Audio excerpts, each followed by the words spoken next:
في شخص كان في حياتك بعد عنك فجأة. الشخص دوت كان بينكم حب، ومرة واحدة اتغير عليكي. البعض منكم الشخص ده كان في علاقة جواز او ارتباط من قبل، لاني شايفة ان في علاقة ثلاثية هنا.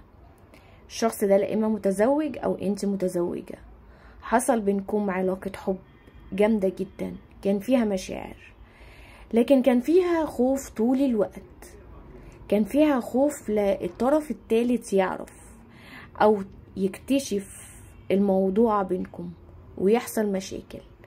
شايفة هنا ان انت عندك مشاعر قوية جدا للشخص ده، بس خايفة ومترددة، مش عارفة تعملي ايه. خايفة كمان من الشخص، خايفة كمان ان الشخص يكون بيضحك عليكي او ما بيحبكيش او ما عندهوش طاقة ليكي كزواج او ارتباط. مش عارفة تاخدي موقف، مش عارفة يا اما تنهي العلاقة او تفضلي في العلاقة تاني. طاقتك هنا قدامي بتقول ان الشخص ده بيحبك زي ما انت بتحبيه، وهو كمان خايف من شخص، لا اما زوجة لا اما اهل هيرفضوا العلاقة بينكم، حد هيرفض العلاقة تماما.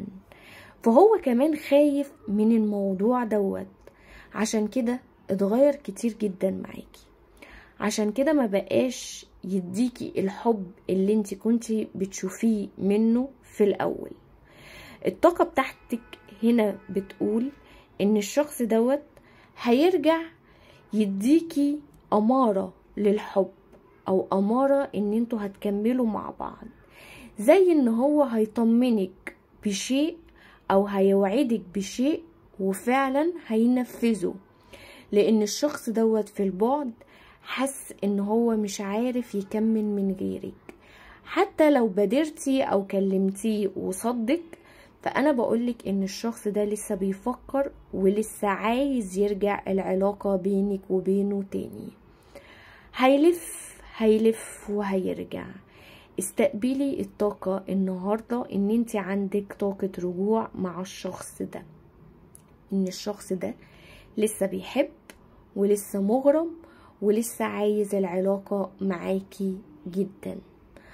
طاقة النهاردة روحانية علشان الشخص اللي احنا اتكلمنا عليه، والطاقة اللي احنا اتكلمنا عليها الطاقة الثلاثية او الرباعية اللي عندي في الطاقة النهاردة.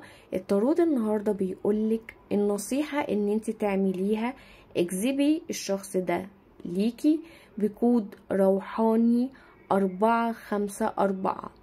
454 كود روحاني متفاعل معاكي 24 ساعة لجذب الشخص دوت ليكي تاني بطاقة حب جديدة، بطاقة أمل جديدة، بعهد هيعمله معاكي.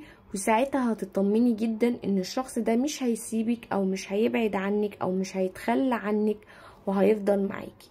استقبلي الطاقة، فعلي الكود معايا، اعملي متابعة للفيديو للصفحة علشان يوصلك كل جديد، وعلشان اعرف اربط الطاقة بتاعتك معايا النهاردة.